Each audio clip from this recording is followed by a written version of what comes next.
Let's go through Hindenburg's Supermicro report. Here's the title: Fresh Evidence of Accounting Manipulation, Sibling Self-Dealing, and Sanctions. This was published 2.5 months ago on August 27th. We'll go through each bullet point. Supermicro, a $35 billion server maker based in Silicon Valley that has been riding the wave of AI enthusiasm. As I'm doing this video, their market cap is less than half of that. It's $14.4 billion. Here's their market cap the last few years. In March 2023, $5.6 billion. The following quarter, $13 billion, $14.5 billion, $15.8 billion, and it went from $15.8 billion 3 months later to $59 billion. Let's go back to the Hindenburg report. Our 3-month investigation, which includes interviews with former senior employees and industry experts. Also a review of litigation records, international corporate and customs records. We found glaring accounting red flags, evidence of undisclosed related party transactions, sanctions, and export control failures, as well as customer issues. So they really dug deep. They did interviews with a lot of people, ex-employees. Amazing due diligence by this company. In 2018, the company was delisted from the NASDAQ for failing to file financial statements. Exactly what's happening now. By 2020, they were charged by the SEC for accounting violations, mainly related to $200+ million in improperly recognized revenue and understated expenses. The result of that was pumping up their sales, earnings, and profit margins. Less than 3 months after they paid a $17.5 million fine to the SEC, the company began rehiring top executives that were involved in the accounting scandal. A former salesperson said almost all of them are back. Almost all the people that committed accounting fraud are back at the company. Even after they paid the fine to the SEC, they were still doing channel stuffing, or by shipping defective products to meet their quarter-end target. This was according to interviews with former employees and customers. A former salesperson described pushing products to distributors based upon made-up forecasts. Employees at the company said business culture has not improved. A former senior sales director said the behavior hasn't changed in 5 years. He started shortly after the company was delisted. 3 senior employees who left in early 2018 during the accounting scandal were rehired. One of the rehires is a board member, another is a consultant serving close to the CEO, also a VP of business development. Their former CFO left the company in 2018 and was charged by the SEC with accounting violations. In May 2023, he was hired by a key related party owned by Supermicro's brother. The CEO of Supermicro, his brother has a company that hired the ex-CFO. A new CFO, praised by coworkers for his integrity, was hired in January 2018 to help the company recover from a scandal. He helped the company get listed again, but he was pushed out by the other senior management. 2 of the company's key suppliers, Abelcom and CompuWare, they're controlled by the CEO's brother. The CEO is Charles Liang. His brothers run those companies. And Supermicro has paid his brothers almost $1 billion in the last 3 years. Abelcom is also partly owned by Charles Liang's wife. Even though Supermicro has a sprawling factory, it rents warehousing space from the CEO's brother. 99.8% of Abelcom's business are with Supermicro. Same thing with CompuWare. 99.7% of their business is with Supermicro. Supermicro is not disclosing all their suppliers. The youngest brother of the CEO owns 2 Taiwan-based entities that make server components. Those entities are Supermicro suppliers. That's fine, but Supermicro has to disclose that. They're not even mentioning it. Both of these Taiwanese-based entities operate out of Supermicro Science and Technology Park in Taiwan, but Supermicro has not disclosed this information. The disclosed and undisclosed parties pose accounting risks related to revenue recognition and reported margins. A former executive said this is a governance issue. The CEO doesn't give a shit what you think. In addition to the CEO's brothers, the company has an odd relationship with a key customer. SMCI made an undisclosed investment in tech startup Lambda Labs for $320 million. In August of this year, the company entered into a $600 million contract to lease space at a California data center and sublease it to Lambda. The CFO glossed over questions about the reason for this arrangement. SMCI invested in a small Taiwanese tech company called LeTech. That's controlled by the CEO's brothers. LeTech's website advertises products almost identical to SMCI. Yet SMCI discloses no relationship with LeTech. This company claimed its liquid cooling technology will revolutionize the industry, and that's its competitive edge. SMCI featured Abelcom's liquid cooling solutions, not SMCI's product. Abelcom has several patents for its liquid cooling technology. SMCI has never disclosed any related party involvement in liquid cooling. In 2006, the company pleaded guilty to a felony by exporting banned components to Iran. The CEO said the company was young at the time and had learned from its mistakes. Apparently not. When Russia invaded Ukraine in 2022, the US banned exports to Russia of high-performance computers and components. This company said none of its revenue is from Russia, but exports of high-tech components to Russia have tripled since the invasion of Ukraine, which violates US export bans. SMCI has sold products to 46 Russian companies, and all 46 companies are on the do not sell list to Russia.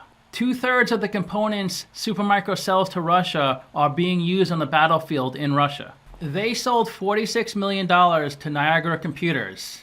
That company is Russia's biggest supplier of supercomputers. And all those sales are after Russia invaded Ukraine.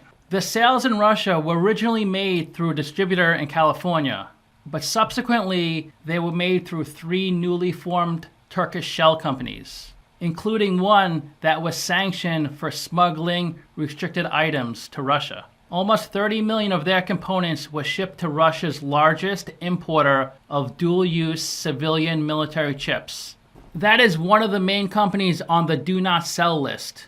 Since 2016, this company has a joint venture with Chinese company FiberHome, and that company is involved in human rights violations and abuses. And this company sold $200 million of sophisticated computer components to that company. SMCI justifies a sale by saying the JV entity was not on the watch list, even though its partner was. They're always trying to circumvent the law.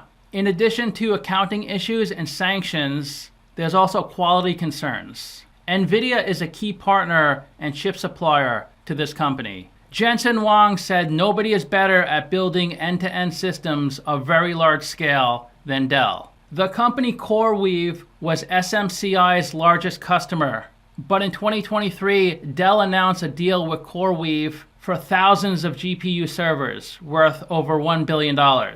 So I guess SMCI's biggest customer doesn't have faith in their product if they go into Dell. Tesla has been sourcing its servers exclusively from SMCI, but Tesla is now moving over to Dell, not SMCI.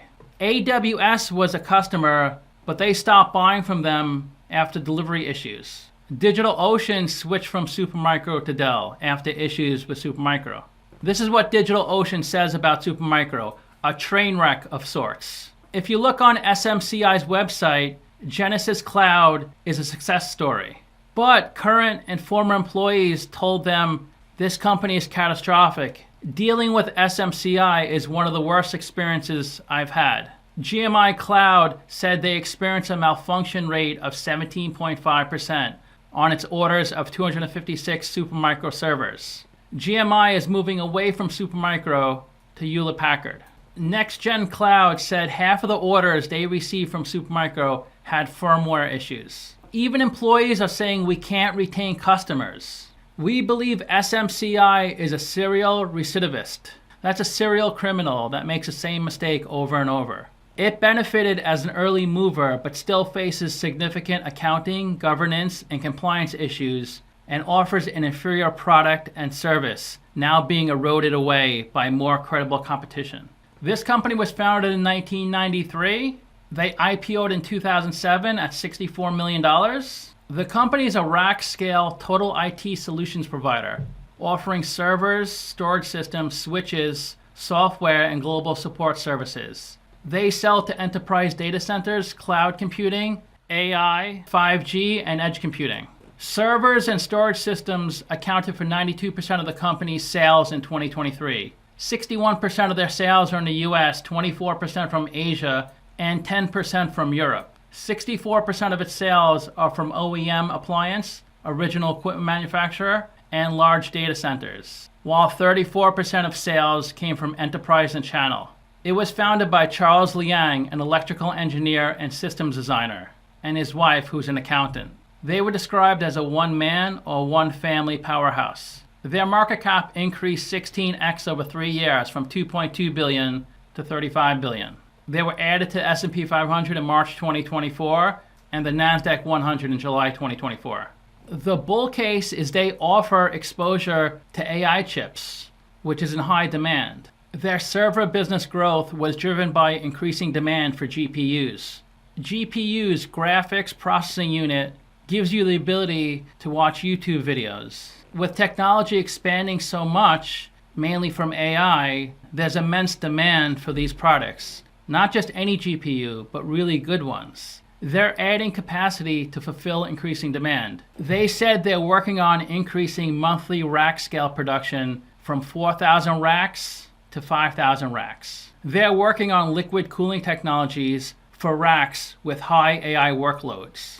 Their revenue growth is 110% year over year and a 61% CAGR in the last 3 years. This green line is Supermicro's stock price. The industry average is the blue line. So starting in January 2024, Supermicro took off. The projection for 2025 is 87% revenue growth. They compete with low-cost ODM manufacturers, original design manufacturers. They also compete with really large companies like Dell and HP. Their core products are becoming commodity-like. The company faces major competition in the AI server market from Dell and Hewlett-Packard.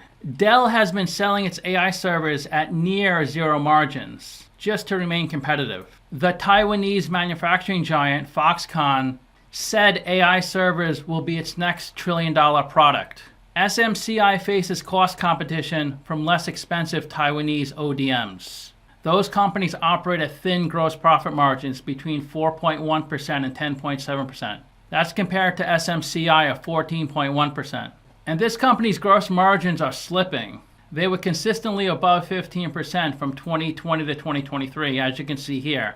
Now they're at 11.2%. Let's start part 1, evidence of channel stuffing and accounting violations. Over the last 3 months, they investigated Supermicro from the ground up. From entry-level factory workers to executives. They interviewed former employees, competitors, distributors, customers. They also reviewed company documents, litigation records, international corporate records, and customs records. There's major red flags and evidence of improper revenue recognition, which is similar to their charges in 2018 when they got delisted. In 2018, the stock plunged to a 5-year low and was eventually delisted for failing to file financial statements for 2 consecutive years. They were able to regain compliance and relist on the NASDAQ in January 2020. In August 2020, they were charged by the SEC for accounting violations. The SEC said the company was engaged in channel stuffing. Executives pushed employees to maximize end-of-quarter revenue. Channel stuffing is when companies inflate sales through over-shipping and over-invoicing. So even if a customer didn't order anything, they still may ship and invoice those customers. They recognize revenue before delivering anything. They send products prematurely, sending incomplete and misassembled goods to customers. Also improperly changing shipment terms. The company prematurely recognized revenue of over $200 million. That was from 2015 to 2017. A former sales director was interviewed. He said there were strategies to get things across the quarter line. I heard of a shell, dark warehouses that product would be shipped to and then brought back the next quarter. So the company paid $17.5 million in penalties, and the CEO was forced to pay $2.1 million in stock sale profits. SMCI told investors the accounting and financial issues were in the past, and the company has made a successful comeback. The CEO said, "We are pleased to begin a new chapter for Supermicro that is based on improved internal controls and a dedication to profitable growth. Not even 3 months later, they rehired top executives that were part of the scandal. When companies are caught in major accounting scandals, they will fire and permanently distance themselves from those individuals. In a new lawsuit, a former manager at the company said they rehired key employees who were involved in the wrongdoing. 6 employees that were fired were rehired according to LinkedIn. Nelson Wang, VP of Business Development at Supermicro. Let's click on number 2. Tua Leng, Supermicro. Let's click on number 3. Peggy Lin, Operation at Supermicro. Let's click on number 4.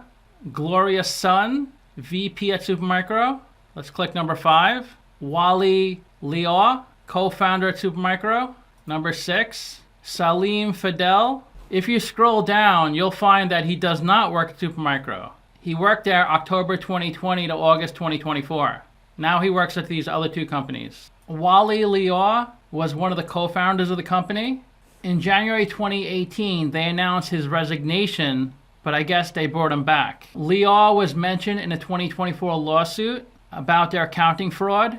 In May 2021, Liao was rehired as a consultant before joining the board again in December 2023. They mention it right here in the press release, appointment of Wally Liao to the board of directors. That's December 2023. Let's look at part 2.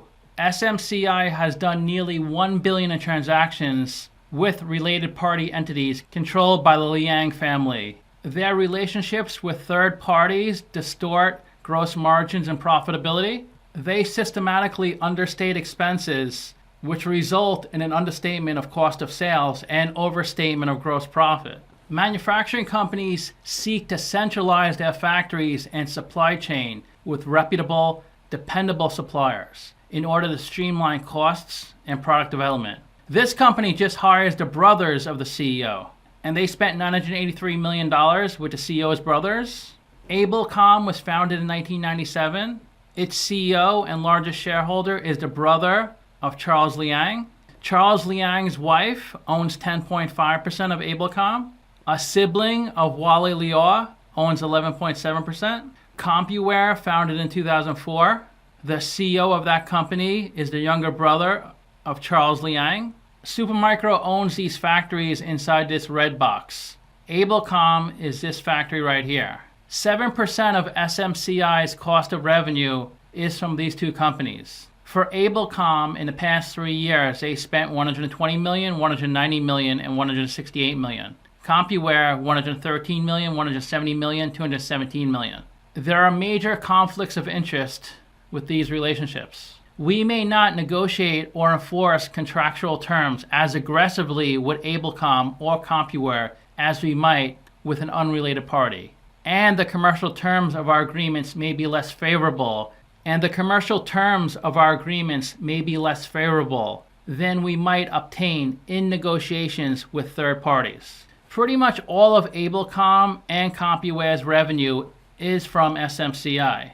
Part 3, undisclosed related party transactions. This talks about the CEO's younger brother, James Liang, who owns 2 Taiwanese entities that SMCI has not disclosed, yet they do a lot of business with these companies. Both of those companies operate out of SMCI's warehouses. This year, Supermicro invested $320 million into Lambda. Here's a Bloomberg article showing Supermicro was one of the investors. SMCI's financial statements make no reference of this investment.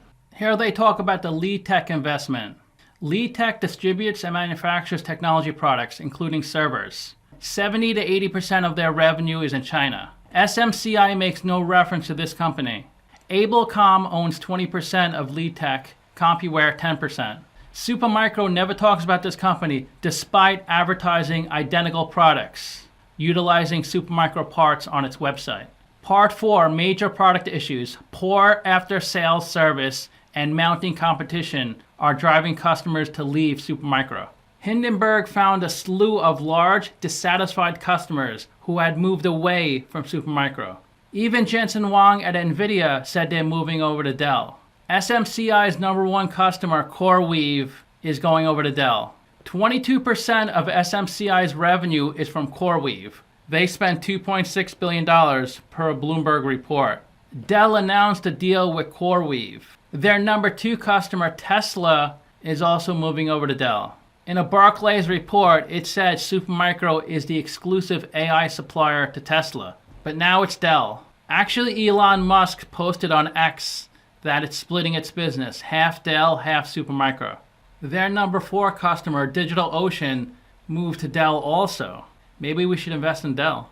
DigitalOcean said about Supermicro, it was a train wreck of sorts. Bad reliability, you just couldn't pinpoint what was going on.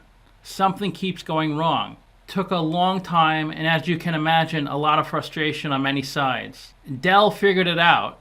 We definitely found that Dell was a way more willing partner in terms of we will make sure you get the service delivered. Their number 5 customer, Genesis Cloud, which is considered a success story on SMCI's website. Catastrophic, one of the worst experiences I've had. A current Genesis employee said 10% failure rate. We encountered a bug that nearly lost us a customer that had been known for about 9 months that simply was not communicated to us by SMCI. And they're looking into Dell and Lenovo as alternatives. 10 former employees confirmed that after-sales services was harming Supermicro's ability to retain customers. It's just horrible. Salespeople hated to sell any of their on-site services. One sales director at SMCI said their service center sucks. They're terrible.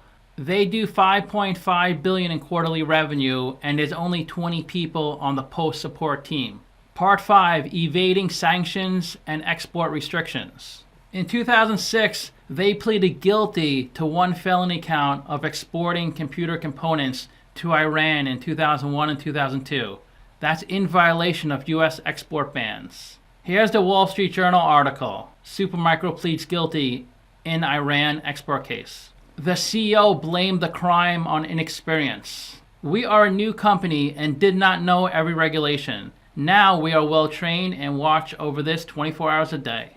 But they're still selling to China and Russia, so nothing has changed. You can see orders to Russia. Many orders in February 2024, well after Russia invaded Ukraine. This blue line is their sales to Russia.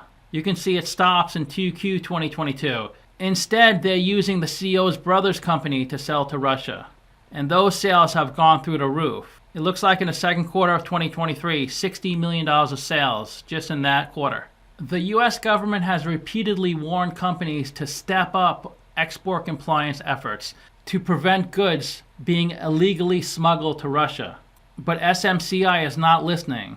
SMCI sold to at least 46 companies on the do not sell list. But they don't sell it from SMCI, they use one of their subsidiaries. One of the biggest importers of SMCI products is a supplier to one of Russia's largest supercomputers. That company is now sanctioned, and they're a certified supplier, Niagara Computers, in Russia. They're now selling to 3 newly created Turkish shell entities, and those entities are selling to Niagara Computers. Hindenburg is shorting SMCI. Are you shorting SMCI? If you're buying SMCI, proceed with caution. Thanks for watching.